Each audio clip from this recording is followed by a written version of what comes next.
आज मैं आपको एक कहानी सुनाने जा रही हूँ, तो चलिए शुरू करते हैं। एक बार बादशाह अकबर ने बेगम साहिबा के जन्मदिन के अवसर पर उन्हें एक बेशकीमती हार दिया। बादशाह अकबर का उपहार होने के कारण बेगम साहिबा को वह हार अति प्रिय था। उन्होंने उसे संभाल कर एक संदूक में रखा था। एक दिन श्रृंगार करते समय जब हार निकालने के लिए बेगम साहिबा ने संदूक खोला तो उन्होंने उसे वह नदारद पाया। घबराते हुए वो फौरन अकबर के पास पहुंची और उन्होंने अपनी बेशकीमती हार खो जाने की जानकारी दी थी। अकबर ने उन्हें वह हार कच्छ में अच्छी तरह से ढूंढने को कहा, लेकिन वह हार नहीं मिली। अब अकबर और बेगम साहिबा को यकीन हो गया कि हो न हो उस शाही हार की चोरी हो गई है। अकबर ने तुरंत बीरबल को बुलावा भेजा और सारी बात बताकर शाही हार खोजने की जिम्मेदारी उसे सौंप दी। बीरबल ने बिना देर किए राजमहल के सभी सेवक सेविकाओं को दरबार में हाजिर होने का फरमान जारी करवा दिया। कुछ ही देर में दरबार लग चुका था। अकबर अपनी बेगम साहिबा के साथ शाही तख्त पर विराजमान थे। सभी सेवक सेविकाएं दरबार में हाजिर थे, बस बीरबल नदारद था। सभी बीरबल के आने का इंतजार करने लगे, लेकिन 2 घंटे बीत जाने पर भी बीरबल नहीं आया। बीरबल की इस हरकत पर अकबर आग बबूला होने लगे। दरबार में बैठने का कोई औचित्य न देख वे बेगम साहिबा के साथ उठकर वहां से जाने लगे। ठीक उसी वक्त बीरबल ने दरबार में प्रवेश किया। उसके साथ एक गधा भी था। विलम्ब के लिए अकबर से माफ़ी मांगते हुए वह बोला, जहाँपनाह, माफ़ कीजिएगा, इस गधे को खोजने में मुझे समय लग गया। सबकी समझ से परे था कि बीरबल अपने साथ वो गधा दरबार में लेकर क्यों आया है।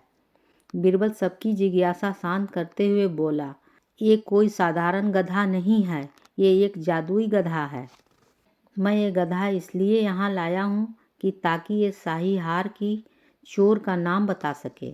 बीरबल की बात अब भी किसी को पल्ले नहीं पड़ रही थी। मैं इस जादुई गधा को पासी के एक कक्ष में लेकर जाकर खड़ा कर रहा हूँ।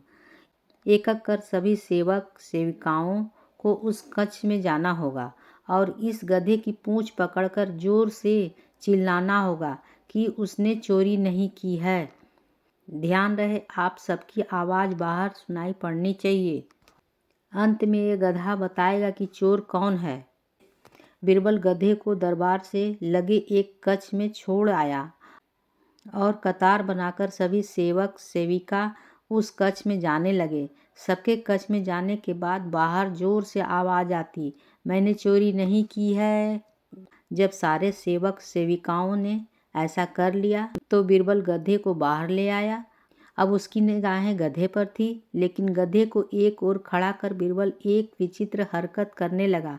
वह सभी सेवक सेविकाओं के पास जाकर उनसे हाथ आगे को करने को कहता और उसे सूंघता। बादशाह अकबर और बेगम सहित सभी हैरान थे। आखिर बीरबल ये क्या कर रहा है। तभी बीरबल एक सेवक का हाथ पकड़कर जोर से बोला, जहाँपनाह, ये है शाही हार का चोर। तुम इतने यकीन से कैसे कह सकते हो बीरबल? क्या इस जादुई गधे ने तुम्हें इस चोर का नाम बताया है? आश्चर्यचकित अकबर ने बीरबल से पूछा। बीरबल बोला, नहीं हुजूर, ये कोई जादुई गधा नहीं है, यह एक साधारण गधा है। मैंने बस इसकी पूंछ पर एक खास किस्म का इत्र लगा दिया था। जब सारे सेवक सेविकाओं ने इसकी पूंछ पकड़ी तो उनके हाथ में इत्र की खुशबू आ गई है, लेकिन इस चोर ने डर के कारण गधे की पूंछ पकड़ी ही नहीं। वह कक्ष में जाकर बस जोर से चिल्लाया, बाहर आ गया। इसलिए इसके हाथ में उस इत्र की खुशबू नहीं आ पाई। इससे सिद्ध होता है कि यह चोर है। उस चोर को दबिश देकर शाही हार बरामद कर लिया गया और उसे कठोर से कठोर सजा सुनाई गई।